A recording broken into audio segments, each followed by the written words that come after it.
afternoon po sa inyong lahat. So, today is January 21, 2024. And today din po tayo nagbukas ng Honesty Shop. Honesty Store dito po sa ating harap ng gate, sa ating garahe. Ayan. Pero naka-close po yung ating gate. Kung nakita nyo man o napanood nyo man yung vlog po natin kanina. So, same day din po, eto na naman ako kasi meron na naman akong isi-share sa inyo na hindi ko na isama sa vlog po natin kanina. So, yung pag-prepare po namin ng Honesty Store ay mula po kahapon hanggang ngayon. So, ngayon po tayo nagbukas ng Honesty Shop. So, ngayon mga mami or mga mi, ayan, tayo po ay may listahan dito. So, ito po yung mga listahan or mga items na nilagay po natin sa labas. Para alam ko po yung mga items na nandoon, pati po yung mga prices nila. Ayan.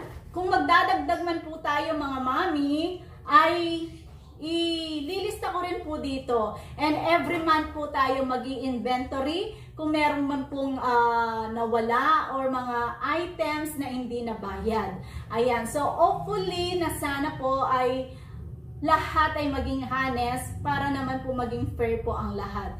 So ayan, pero syempre hindi naman po natin maiiwasan na baka meron din pong dishonest na tao.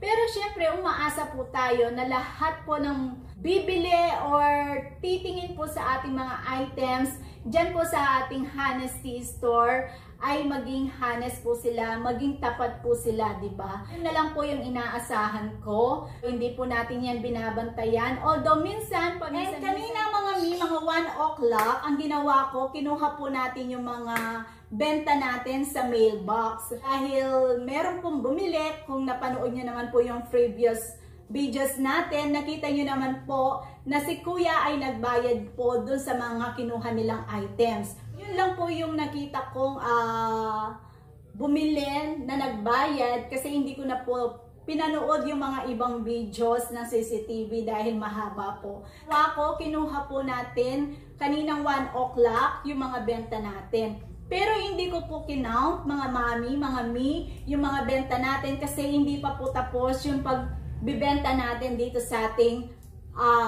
Honesty Shop dito sa harap. So mamaya po natin i-count yung mga na benta natin kung nakamagkano po tayo sa ating first day ng pagbubukas ng ating Honesty Shop. Ayan. Papakita ko po sa inyo mga mami yung mga kinuha ko kaninang mga benta. So, eto sila.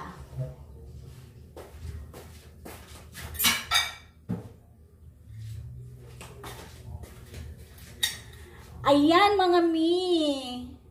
Yung mga benta natin kaninang umaga. Pero hindi ko po sila kinount para makarami pa po tayo. Kasi ganun po yung sabi nila. Hanggat hindi pa tapos po yung pagbibenta natin, wag muna tayong mag-count ng mga pera o mga nabentahan na natin. Para daw makarami tayo. So ayan, ganyan ko silang kinuha mga mi doon sa mailbox. Hindi ko alam kung magkano to kasi hindi ko pa sila na-count. Mamaya pag magsasara na tayo, titignan natin kung meron pa tayong nabenta. Na mga mi, kaninang 1 o'clock ito po, kinuha ko yung mga benta natin.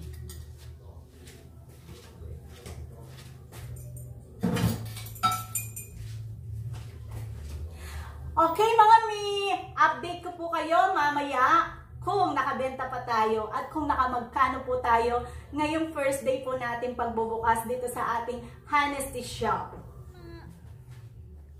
Ito pala mga mi, yung mga items na nilabas natin doon sa ating Honesty Shop. Ayan. Sinusulat ko naman po yung mga items na nilalagay natin doon sa labas. Ayan.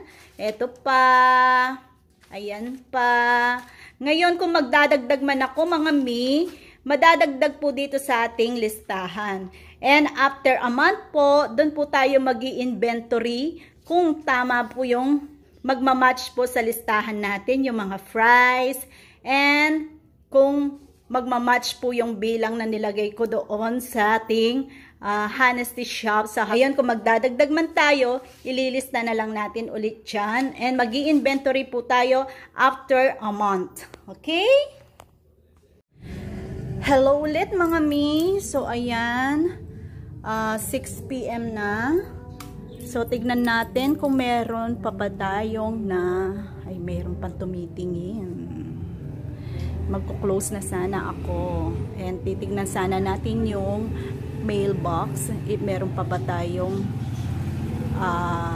nabenta, kung meron bang nagbayad, kung meron bang bumili at nagbayad. Kaso ayun, may tumitingin pa. So later na lang mga mi.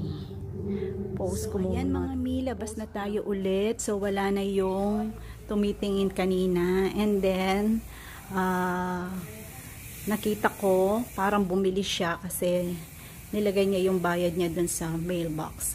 So, check natin mga mi kung meron pa tayong nabenta, kung nakamagkano pa tayo ngayon. Magsi 6 PM na, kaya ipapasok ko na ang mga paninda natin dyan sa labas. And aalis kasi kami. Pupunta kami sa Blue Heights. It's because birthday ni Casey. Happy birthday Casey, my BFF. Ayan. So, check natin mga mi kung benta pa ba tayo sa ating Honesty Store. Ayan. Charan! So, ayan mga mi, meron tayong nabenta. So, pati yung kanina. So, count natin mamaya mga mi kung nakamagkano tayo today. Okay? Ngayon, ipapasok muna namin yung mga paninda namin. So, tomorrow ito, ulit. Yung mga nabenta natin ngayong araw na ito sa opening day natin sa ating Honesty Store. Ayan. So, count na po natin ang mga nabenta natin. 1, 2, 3, 4, 5, 6,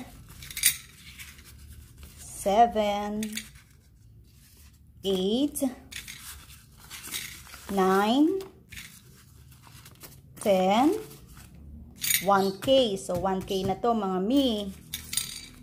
And then, 11, 1120, 1140, 1160, 1180, and 200.